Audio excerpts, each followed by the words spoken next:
Trevor Jackson Podcast.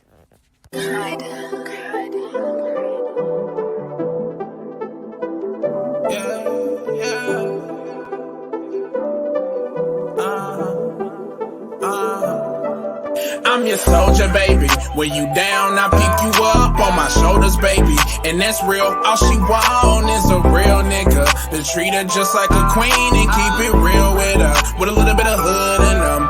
I'm your soldier, baby. When you down, I pick you up on my shoulders, baby. And that's Hey man, what's really good if y'all rocking with that record, man?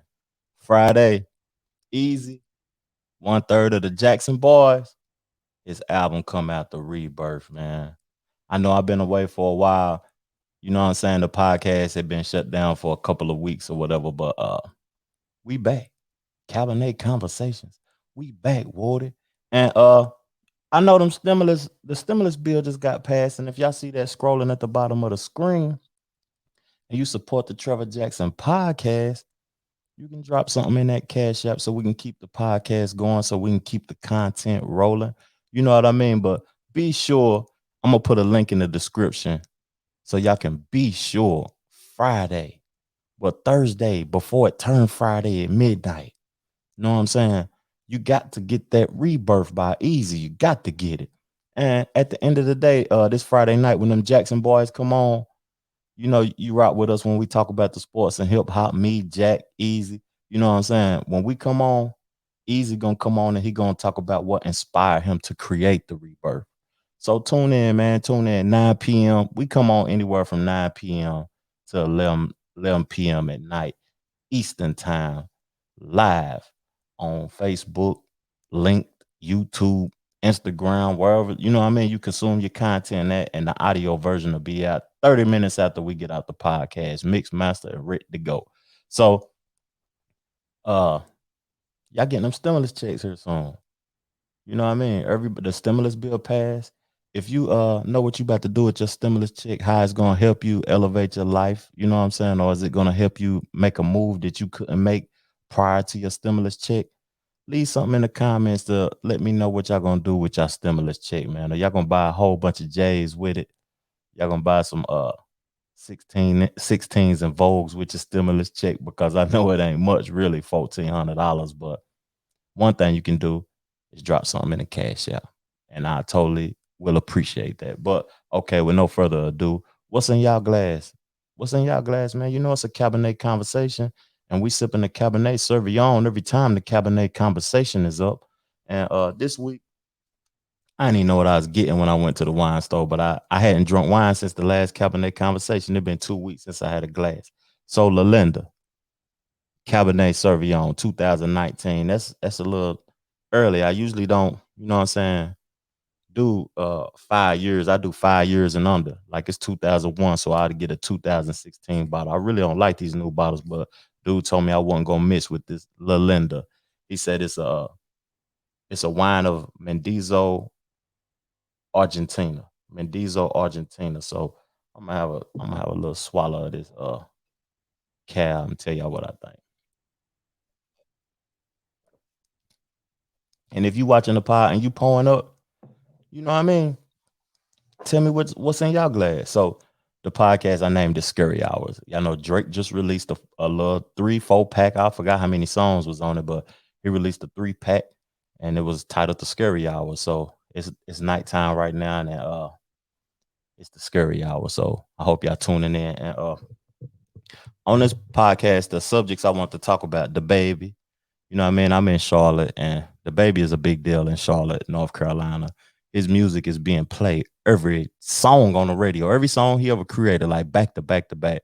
It's like it's no other artist to listen to. You turn that radio on. If you ain't got no Bluetooth or your own music to play in your ride, you better not turn that radio on if you don't want to hear no Baby, because it's coming on back to back to back to back. And I love Dababy's music, just being honest, because it's fun. He ready to go. You know what I mean? His music bumping, it's live, and I'm rocking with him. But we're gonna discuss some of his antics and some of the things he been into recently. Also on this episode, we're gonna discuss, you know what I mean, Coming to America 2. What's your thought process on that? Because I seen a lot of mixed emotions about the Coming to America too. What people felt about it, I was like, So after we talk about the baby, we're gonna get into that. And you know what I'm saying? We're gonna get into the Coming to America too, because this is my perspective of it. This is my review on it. And also the All-Star game that was in ATL this weekend, and what occurred at the All-Star game. I know y'all was down there stunting and flexing, but there's a lot of people hungry and starving due to this pandemic, and you better be careful down there in the streets. It was a lot going on. And if you ain't got no bankroll, you shouldn't even have been there. It ain't the Black Hollywood no more. It's ATL turned into the murder cap of the world. You know what I'm saying? Then we're gonna talk about people that slept on. There's a lot of people that's in the industry and in the game, and actors, musicians, rappers, producers, engineers. There's people that slept on that's very talented. And we're gonna talk about that also. Bigsean. That's a person that I think is slept on because his talent outweighs like the people's perception of Bigsean. I think Bigsean is like one of the greats, man. Already. He going down in the hip hop hall of fame. Bigsean can't miss. I ain't heard a garbage record from Bigsean. Okay, we also gonna talk about Big U was recently on the Drink Champs, and he clears up the rumors that he had something to do with Nipsey Hussle getting murked off. You know what I'm saying? Nipsey Hussle, that was his big homie, that was his partner. One time I thought Big U was like his manager or whatever, but we're gonna get into that. But first off, let's go ahead and start it off with the baby situation and the antics and all the things he getting into. Okay.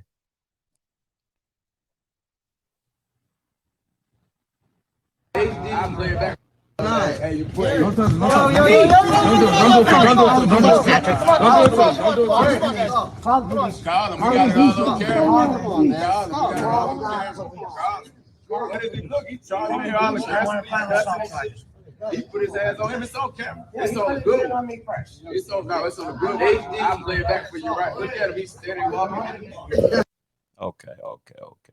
So my thought process it is like, I know I'm in the Carolinas, and you know what I mean, I really ain't fearful of anything, to be honest, at the end of the day. But when I first heard of the baby, it probably was like 2000. Nah, it was probably like 2017 when I first heard of the baby. And what made him pop off, now I first heard of him for wearing a diaper. Let me be honest. I first heard him for wearing a diaper at South by Southwest. He performed with a diaper on. And then the next time I heard of the baby, it was for a shooting. Somebody had died at the Walmart. I'm down the street from that Walmart in Huntersville. Like, I could ride a bike to it right now. Know what I'm talking about? So, like, he is popular and famous for all of his antics. Then the next time, before his music really caught my attention, he was in the mall at Louis V, knocked some nigga clean off his feet. You know what I'm saying? It's like he can't go 2 months without something going on, man. And my question is he the new Tupac? Because when Tupac was popping and he was hot, he had a lot of antics going on. You know what I mean? He had rape cases, all kind of cases. How long can the baby do this? And with all the antics he got going on, is he destined for jail? Because he ain't did he ain't did he ain't did no time. His people out here getting jumped up with little stuff. The money gonna run out at the end of the day. The money gonna run out eventually. So all I'm saying, man, is be careful, man. Don't get murked off. Don't end up locked up, man, because you got so much going on. You need to have the right niggas around you, because it seems like right now the wrong niggas around you.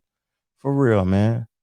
And I just want to see you continue to win, continue to be successful and make music, because you have a child that's looking up to you, dog. But at the end of the day, man, the baby got a lot going on, man. He got to be careful for. And then, like, the antic that I showed the video to, he rented out a home in LA. And the owner who he rented the home from didn't know that he was shooting a video, didn't know that he was gonna have this many people at the home that he was renting to him. And like, it's supposed to only been 10 individuals there. It was like 40 cameras and all of this shooting at the man home that he rented it from. And then they done beat the man up. He said that the baby hit him also. And now he's being sued for $117,000. Like, that's a lot of money though, man. But it might not seem much to him, because he gonna make it back from the video shoot and the song or whatever. But these antics keep building up. He's getting jammed up with guns and so much. Last time he was in Charlotte, he was arrested. It's just so many antics that shit got to slow down eventually, dog. And I wish the best for you. That's all I can say. And let's break it down. Like, I enjoy All-Star, even though the dunk contest was hot garbage.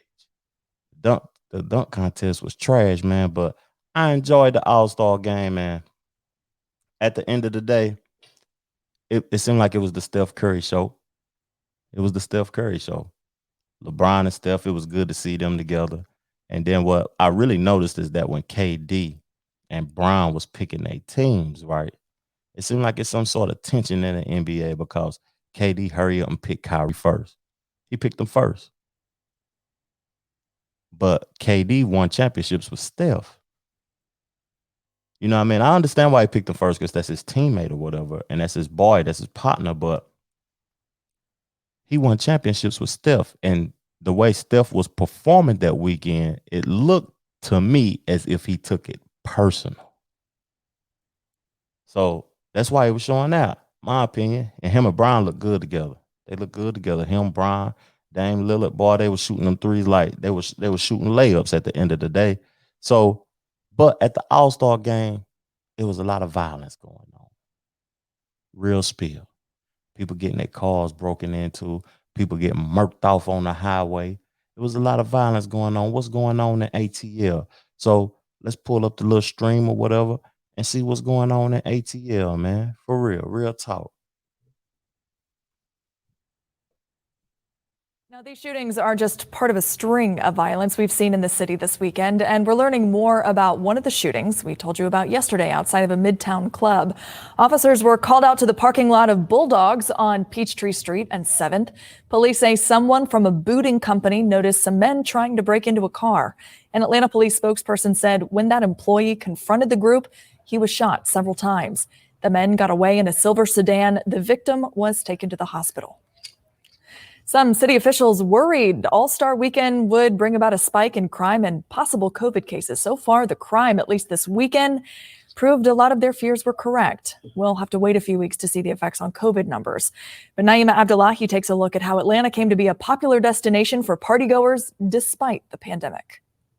Depending on who you ask. I feel like at this point, if you're still wearing a mask in Atlanta, they look at you like you're the weird one. There is a lot to take in, with All-Star Weekend showing a great migration into the Hollywood of the South. And people have been traveling here on the weekends to take advantage of the fact that this city has been open. Brandon Butler, executive director of Butter ATL, says the timing of All-Star Weekend isn't great for the city in many ways. We appreciate All-Star coming to Atlanta, but we would have appreciated it much more if we really would have gotten the opportunity to show off our city at its full, ability. In January, Mayor Keisha Lance Bottoms warned people from coming to Atlanta for events. A number of the issues that we've had in the city of Atlanta, as we know, have come from people traveling from out of state. You can see like the dynamic of the city just changing in certain ways because another element is being added, which is like a bunch of outside people coming into the city. But we cannot let our guard down. Governor Brian Kemp reopened bars and nightclubs on June 1st with a range of restrictions in place. Atlanta is open. Atlanta has not missed a beat. We probably was a part of the pandemic for the first month, but my thought process of this and Atlanta being open, right? My thought process of it is that the people don't care about niggas. They trying to get rid of y'all niggas, man.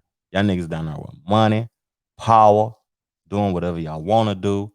They trying to get rid of y'all. COVID ain't went nowhere. Y'all come up here to Charlotte or North Carolina, anywhere around. Like, I know that they took the COVID restrictions off in South Cac. They took them off in Texas. But here in North Carolina, it's everybody got a mask on, man. COVID ain't went nowhere. So my thought process is that the governor don't give a shit about y'all niggas. He trying to get rid of y'all, man. For real. But let's listen to some more of the video and let me shut up for a moment. Last year, Atlanta's probably been like business as usual. Mayor Bottoms has been making a plea for people not to travel into the city for events, to stay home, and for businesses not to hold events in connection to All-Star Weekend. Some people make the argument that venues still want to make money because if the state hasn't shut down nightlife, it's hard for nightlife to voluntarily shut itself down. We can't hate on them because the money's there. They're gonna make it. Everybody's been coming to Atlanta all summer, all winter, and during All-Star Weekend. What could we expect? And for those who decide to still step out, the necessary precautions are still the same. I do feel this weekend, if you're out and you're enjoying. Hey man, I gotta speak on something. Like, okay, so one of my partners was in Atlanta, right? And he posted him at one of his tables on Instagram Live, and the whole club was lit up, strippers, all kind of stuff, chicken wings on the table, bottles. They had the sparkle bottles lit up. They smoking everything, folks naked, and I ain't seen not one person with no mask on. And the crime rate, you know what I mean? I know people who got their car broken into. I know people who got items stolen from them. And at the end of the day, like, people are out of town. As you coming from out of town, them people know the city real well. So you ain't nothing but food. You straight food, man. You destined to get hit. You're going to get hit. For real. Why wouldn't they get you? You know what I'm talking about? So at the end of the day, man, let the people in Atlanta deal with what they got going on. Ain't no reason to go down there slipping and you end up food. For real. But man, I'm gonna get off that video. And I got a question to ask the people that's watching the Cabernet conversation. What was y'all thought process on coming to America? Because me personally, like, I see black people don't want to see each other grow. They don't want to see growth. They don't want to see change. They don't want to see things elevate. The first coming to America was 30 years ago. You know what I'm saying? It was 30 plus years ago. No, I don't know. It was probably about 28, 29, 30, somewhere around there. But at the end of the day, estimate, give or take, whatever. You know what I'm saying? But people don't want to see people elevate. They don't want to see change. He couldn't make the same exact movie. And how you going to come to America twice? But, okay, my perspective from it, it was a great movie. I give it a 4.5 stars out of 5 if I was Siskel and Ebert. You know what I mean? I give it 4.5 stars out of 5. It was a great movie. I was entertained. It's something I can watch twice. And I rarely even watch television, period. But my thought process, Wesley Snipes is a genius. He had all the characters, the original characters from the movie, back in the movie. He had some people that I went to school with that was in the movie, people I know personally that was in the movie. I salute him. I salute Rick Ross for making the $2 million for letting them shoot the movie at his home. That was dope. You know what I mean? It was a lot of dope aspects to it. I like Arsenio and Eddie Murphy's relationship. I like the addition also of Morgan Freeman, Tiana Taylor, Wesley Snipes. He added a few people and they fit well, man. To me, 4 out of 5 stars. 4.5 out of 5 stars. I can't even talk right now. The cab kicking in. But you got to go watch it. It's a great flick. For real. And then us as black folks, man, why we don't want to see each other elevate? Why we don't want to see change, man? For real. But I'm going to pull up the little video. Eddie and Arsenio talking about how their friendship started. Because Arsenio he a cool dude, man. And I remember being a young boy watching Arsenio's show. You know what I mean? When he had the Arsenio, and they used to point the fingers like E.T. at each other and shit. I know that I'm dating myself, but let's look at this. Our first guest starred in one of the most beloved comedies of all. They are together again with a sequel that will be one of the most beloved comedies of all. Coming to America. It's Amazon Prime Video on Friday. Please welcome Eddie Murphy and Arsenio Hall. Hi, guys. What's up? How you doing? Good. How are you? Thanks for being with us, first of all. I didn't know what to expect, whether you guys would be together. When was the last time you were together physically? That sound homo. Well, Eddie's daughter, Bria, had an art show, my goddaughter, and we went to an art show, me and my woman, Eddie and his Yeah. And there was a lady, Jimmy, there was a lady there with a mask on. And I had never seen anybody with a mask on, but she was the only one there. And I was joking. I was like, oh, look at Nurse Jackie over in the corner. You know, next day, we all was out looking for masks. So 24 hours later. This was like a year ago, right at the beginning of the whole deal. Right? February. Yeah, January, February. Do you miss each other?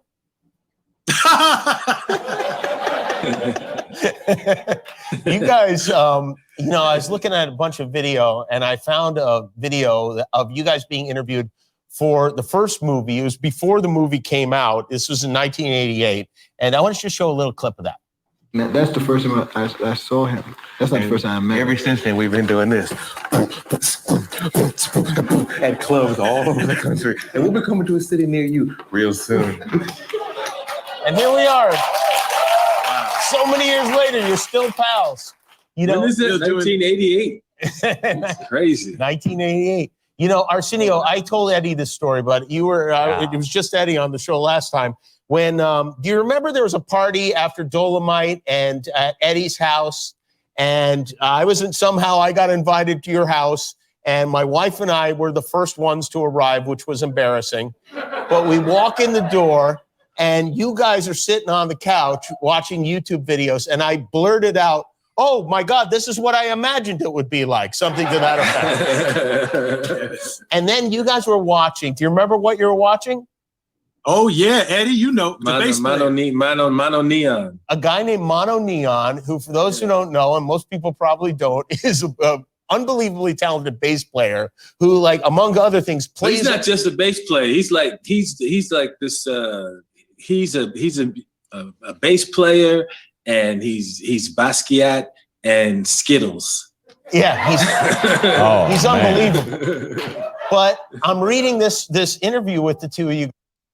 Man, they got a little bit of too much fruit talk going on right there. I ain't even wanting to be involved in a fruit talk, but at the end of the day, man, Eddie Murphy a bad man. He had all of those people in the movie.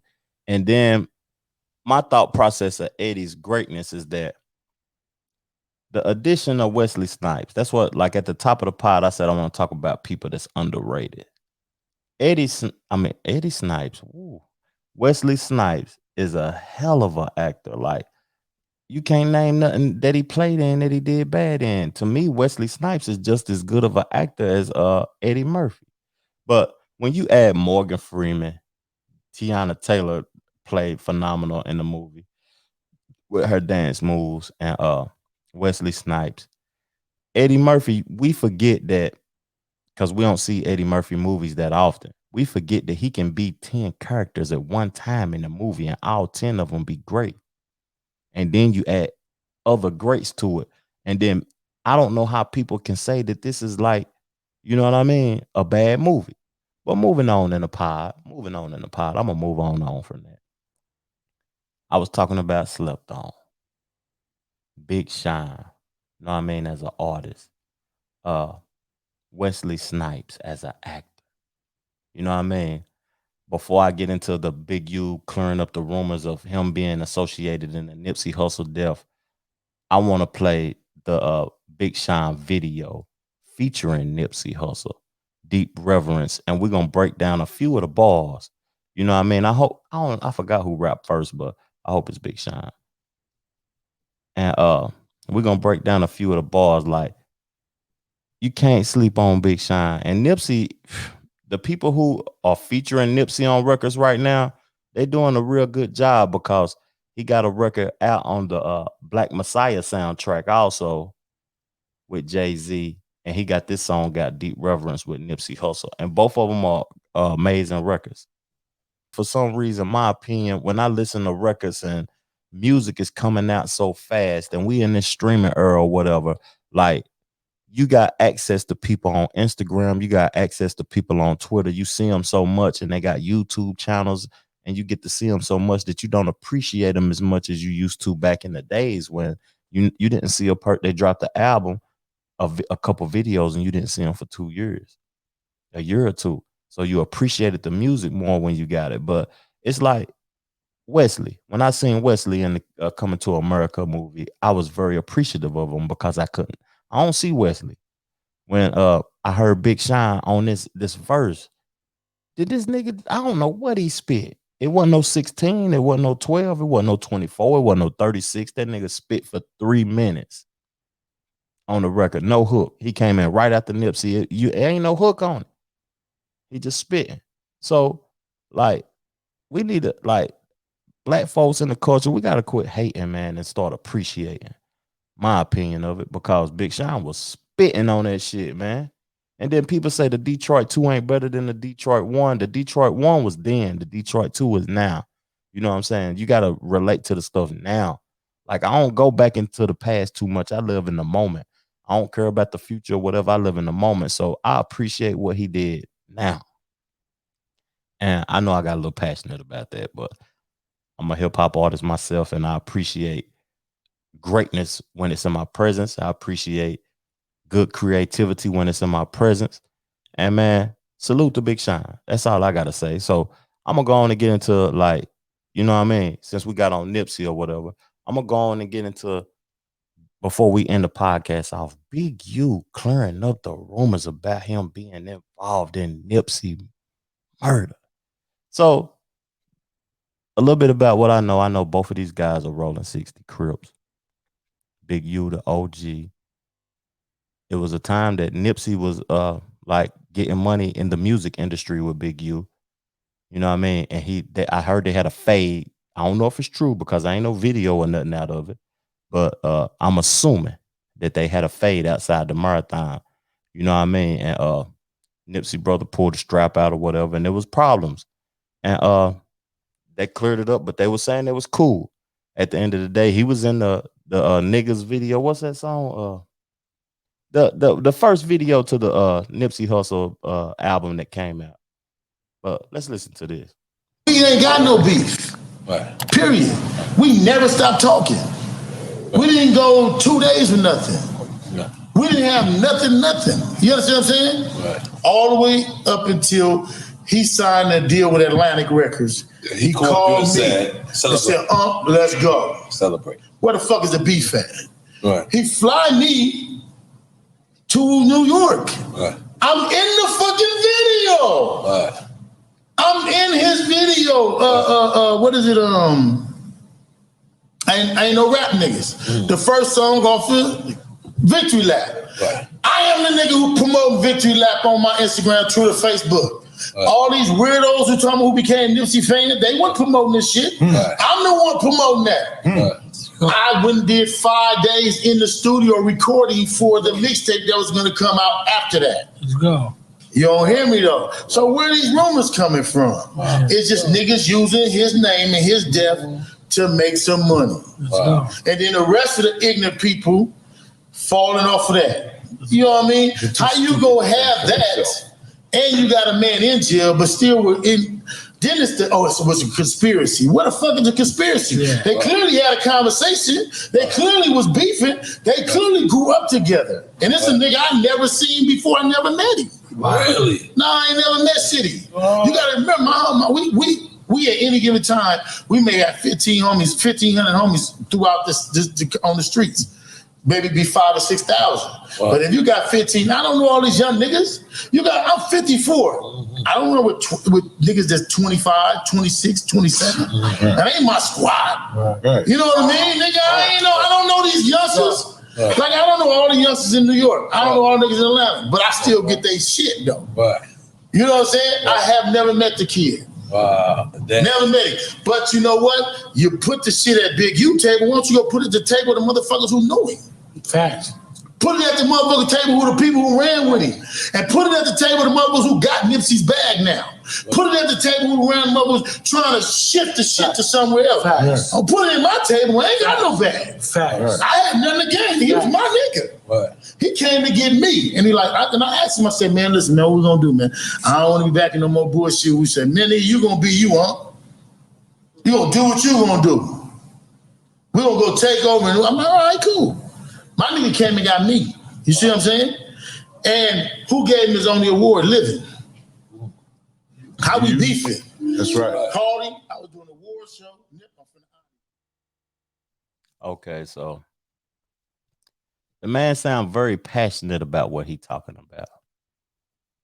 And he's an OG. He's 54 years old.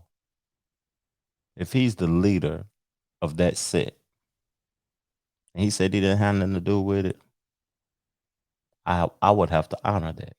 My perspective. I would have to honor that because the man was passionate about what he said. And if there's no proof, because a lot of people say a lot of shit on this internet. Like when it comes to gangster stuff and street stuff, a lot of people say a lot of stuff on this internet, but don't have no facts to back up what they talking about. That's why when you listen to the Trevor Jackson podcast, you listen to the Two Brothers podcast or them Jackson boys, when we come on, we make sure we have the receipts to what we talking about. So if the man is passionate about what he said and he said he didn't have nothing to do with it, I salute the man. And there's no facts to dispute what the man's saying. So if you don't have no facts to dispute what the man's saying, you can't do nothing but honor what he's saying. And that's all I got to say, man. I appreciate everybody tuning in to the podcast. Two Brothers Podcast. We back Saturday, 11 a.m. Eastern time. Them Jackson boys, you know we come on whenever we want to. 9 p.m. through 11 p.m. One of them minutes in between those 2 hours, we'll pop on. The Cabernet Conversation is going to come on every Wednesday night at 7 p.m. from now on. The Cabernet Conversation. And also this Friday, the link will be in the description. Go get Easy new album. I'm going to put the link in the description to his Apple Music playlist. And turn up, man. Listen to it. Bump it. This is new single, Soldier Baby. Chill. The Trevor Jackson Podcast.